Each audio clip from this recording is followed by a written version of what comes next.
নমস্কার বন্ধুরা, good morning বন্ধুরা। আজকে যে বিষয়টা নিয়ে আলোচনা করব সেটা হচ্ছে দশহরা গঙ্গা পুজো নিয়ে। তো বন্ধুরা সেটা হচ্ছে এই যে পরশুদিন রবিবার আছে না, রবিবার 16ই জুন পয়লা আষাঢ়। তো বন্ধুরা এই দিন নাকি স্নান করলে বলে 10 জন্মের নাকি পাপ ক্ষয় হয়। আর নদীতে বলুন বা গঙ্গায় বলুন, কিন্তু এই দিন স্নান করা দরকার। এই দশহরা গঙ্গা পূজার দিনে আমাদের গঙ্গা দেবী আমাদের এই পৃথিবীতে আগমন করেছিলেন। তো বন্ধুরা আগে কি হতো, আগে আমাদের মা ঠাকুমাদিকে দেখেছি, মানে আশেপাশে সবাই একসাথে কি হতো, এই দশহরা গঙ্গা পুজোর দিন কি হতো, সকালবেলায় সব একসাথে আশেপাশে মেয়ে ছেলেরা যত ছিল আমরা একসাথে সবাই দল বেঁধে হেঁটে হেঁটে যেতাম নদীতে আমাদের স্নান করতে। নদীটা একটু দূরই ছিল, কিন্তু বন্ধুরা একটা আনন্দে যেতাম। তো সেদিনকে একসাথে কি হতো, আমাদের একসাথে স্নানটা, মানে আগে যতই কাজ থাকতো বন্ধুরা, দেখুন আপনারা আগে এখন যেমন মানুষের মধ্যে কাজের মাসি থাকছে, রান্নার লোক থাকছে, কিন্তু বন্ধুরা আগে কিন্তু সেগুলো থাকতো না। নিজে নিজে সবাই নিজে নিজেই করতো। কিন্তু তার মধ্যেও বন্ধুরা তারা কিন্তু দশহরা গঙ্গা পূজায় কিন্তু স্নান করতে যেত। যতই কাজ থাকুক, সে এসে করবে তাও ঠিক আছে, না খেতে পাবে তাও ঠিক আছে, সবাইকে বেঁধে বুঁধে নিয়ে চললো গঙ্গা স্নান করতে।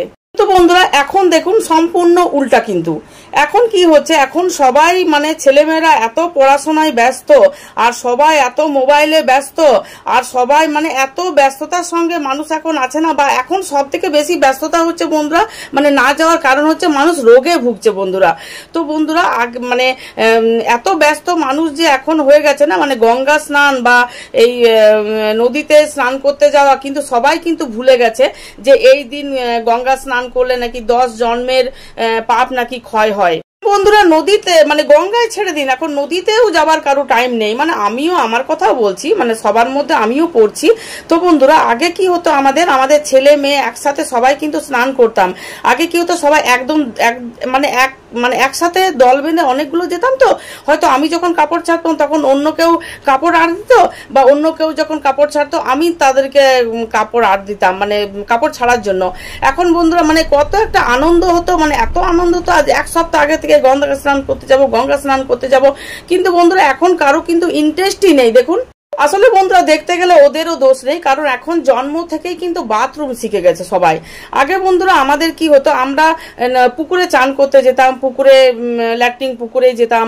তো আগে এই অভ্যাসটা আমাদের ছিল, কিন্তু এখন মেয়েদের ওদেরও দোষ দেওয়া চলে না, কারণ ওই বললাম ছোট থেকে বাথরুম দেখে নিয়েছে, এখন ওরা কিন্তু মানে বাইরে আর স্নানই করতে পারবে না।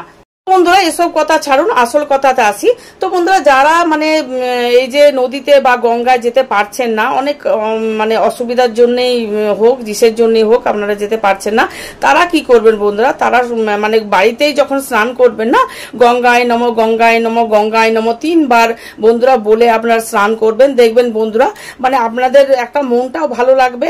আর দেখবেন আপনারা না গেলাম তো কি আছে, আমাদের অসুবিধা হতেই পারে, কারো শরীর খারাপ হতেই পারে, কেউ নাও যেতে পারে, কারো টাইম নেই, কারণ অসুবিধা আছে, অন্য অসুবিধা আছে। এই 3 বার গঙ্গায় নমঃ গঙ্গায় নমঃ গঙ্গায় নমঃ বলে আপনারা স্নান করবেন বন্ধুরা। দেখবেন অনেক এটাতে আপনার যদি 100%-এর মধ্যে গঙ্গাতে স্নান করে, যদি নদীতে স্নান করে 90% যদি পাপ ক্ষয় হয়, তো বাড়িতে গঙ্গায় নমঃ গঙ্গায় নমঃ গঙ্গায় নমঃ বলে স্নান করলে আপনাদের বন্ধুরা দেখবেন 50% পাপ কিন্তু ক্ষয় হচ্ছে। তবে বন্ধুরা একটা জিনিস খেয়াল করবেন, বাড়িতে বাথরুমে স্নান করা আর একটা মানে নদীতে একসাথে সবার সাথে দেখা হয়ে স্নান করা, কিন্তু বন্ধুরা এর মজাই আলাদা। দেখবেন অনেক সময় আমাদের এখন সমাজে কি হয়, মানে কেউ কারো মুখ দেখতে পায় না, অনেকজন কেউ কারোর সাথে দেখাই হয়নি ধরুন অনেক দিন ধরে, কেউ সবাই নিজের ব্যস্ত, কে কার বাড়ি আসবে। আর এখন ফোনের যোগাযোগ থাকলে বন্ধুরা সবাই সবার সাথে যোগাযোগ হয় না। তো বন্ধুরা কোনো মানে চেনা মানুষের সঙ্গে দেখা হয়ে গেল, এই কেমন আছিস রে, কেমন আছিস রে, অনেকদিন পর দেখালো, দেখবেন বন্ধুরা এর মজাই আলাদা। আপনারা দেখবেন অনেক একসাথে স্নান করা আর একটা বাথরুমের মধ্যে স্নান করার কিন্তু বন্ধুরা আপনারা খেয়াল করবেন একটা মজাই আলাদা বন্ধুরা। তো বন্ধুরা আমার যদি ভিডিওটা ভালো লেগে থাকে একটা শেয়ার করুন, আর সাবস্ক্রাইব করুন, বেল আইকনটা টিপে অল ভিডিওগুলো আপনারা দেখার চেষ্টা করুন। Thank you.